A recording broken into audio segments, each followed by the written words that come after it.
السلام علیکم ورحمۃ اللہ وبرکاتہ۔ ایک مرتبہ مکہ میں شدید سیلاب آیا، جس کی وجہ سے خانہ کعبہ کی دیواروں میں شگاف پڑ گیا اور خانہ کعبہ کی تعمیر کا کام دوبارہ شروع کیا گیا۔ آخر خانہ کعبہ کی تعمیر کا کام حجر اسود تک پہنچ گیا۔ اب یہاں ایک نیا مسئلہ پیدا ہو گیا۔ سوال یہ پیدا ہوا کہ حجر اسود کون اٹھا کر اس کی جگہ پر رکھے گا۔ ہر قبیلہ یہ فضیلت خود حاصل کرنا چاہتا تھا۔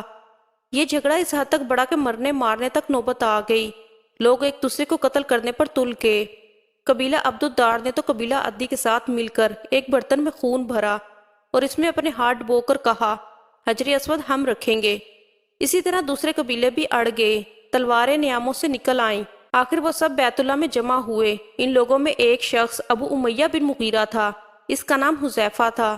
قریش کے پورے قبیلے میں یہ سب سے زیادہ عمر والا تھا۔ یہ ام المؤمنین سیدہ ام سلمہ رضی اللہ عنہا کا باپ تھا۔ قریش کے انتہائی شریف لوگوں میں سے تھا۔ مسافروں کو سفر سامان اور کھانا وغیرہ دینے کے سلسلے میں بہت مشہور تھا۔ جب کبھی سفر کرتا تو اپنے ساتھیوں کے کھانے پینے کا سامان خود کرتا تھا۔ اس وقت اس شدید جھگڑے کو ختم کرنے کے لیے اس نے ایک حل پیش کیا۔ اس نے سب سے کہا، اے قریش کے لوگوں، اپنا جھگڑا ختم کرانے کے لیے تم یوں کرو کہ حرم کی صفا نامی دروازے سے جو شخص سب سے پہلے داخل ہو، اس سے فیصلہ کرا لو۔ وہ تمہارے درمیان جو فیصلہ کرے وہ سب اس کو مان لیں۔ یہ تجویز سب نے مان لی۔ آج اس دروازے کو باب السلام کہا جاتا ہے۔ یہ دروازہ رکن یمانی اور رکن اسود کے درمیانی حصے کے سامنے ہے۔ اللہ تعالیٰ کی قدرت کے اس دروازے سے سب سے پہلے حضور نبی کریم صلی اللہ علیہ وسلم تشریف لائے۔ قریش نے جیسے ہی آپ کو دیکھا پکار اٹھے، یہ تو امین ہیں، یہ تو محمد ہیں، ہم ان پر راضی ہیں۔ اور ان کو ایسا کہنے کی وجہ یہ تھی کہ قریش اپنے آپس کے جھگڑوں کے فیصلے آپ ہی سے کرایا کرتے تھے۔ آپ کسی کی بے جا حمایت نہیں کرتے تھے، نہ بلا وجہ کسی کی مخالفت کرتے تھے۔ پھر ان لوگوں نے اپنے جھگڑے کی تفصیل آپ کو سنائی۔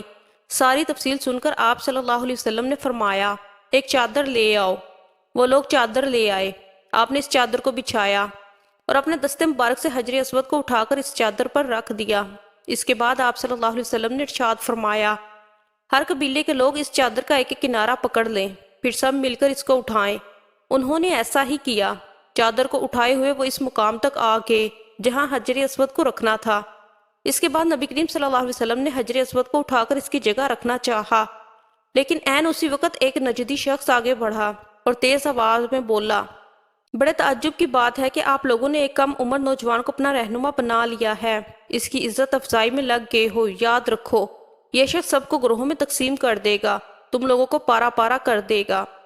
قریب تھا کہ لوگوں میں اس کی باتوں سے ایک بار پھر جھگڑا ہو جائے، لیکن پھر خود ہی انہوں نے محسوس کر لیا کہ حضور صلی اللہ علیہ وسلم نے جو فیصلہ کیا ہے وہ لڑانے والا نہیں، لڑائی ختم کرنے والا ہے۔ چنانچہ حجر اسود کو نبی کریم صلی اللہ علیہ وسلم نے اپنے مبارک ہاتھوں سے اس کی جگہ پر رکھ دیا۔ مورخوں نے لکھا ہے کہ یہ نجدی شخص دراصل ابلیس تھا، جو اس موقع پر انسانی شکل میں آیا تھا۔ جب کعبے کی تعمیر مکمل ہو گئی تو قریش نے اپنے بتوں کو پھر سے اس میں سجا دیا۔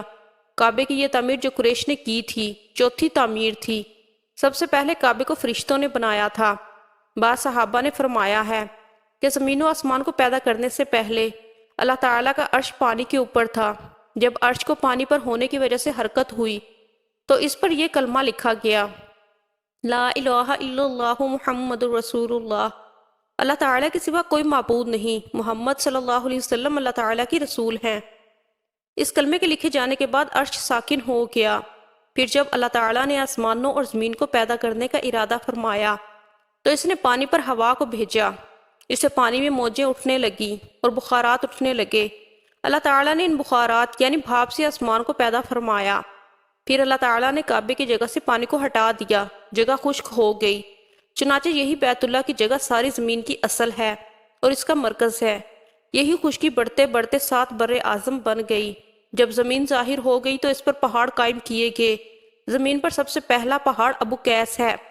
پھر اللہ تعالیٰ نے فرشتوں کو حکم فرمایا، زمین پر میرے نام کا ایک گھر بناؤ تاکہ آدم کی اولاد اس گھر کے ذریعے میری پناہ مانگے۔ انسان اس گھر کا طواف کرے جس طرح تم نے میرے عرش کے گرد طواف کیا ہے، تاکہ میں ان سے راضی ہو جاؤں۔ فرشتوں نے حکم کی تعمیل کی۔ پھر آدم علیہ السلام نے خانہ کعبہ کی تعمیر شروع کی۔ اس کے بعد حضرت ابراہیم علیہ السلام نے خانہ کعبہ کی تعمیر شروع کی۔ اس طرح قریش کے ہاتھوں یہ تعمیر چوتھی بار ہوئی تھی۔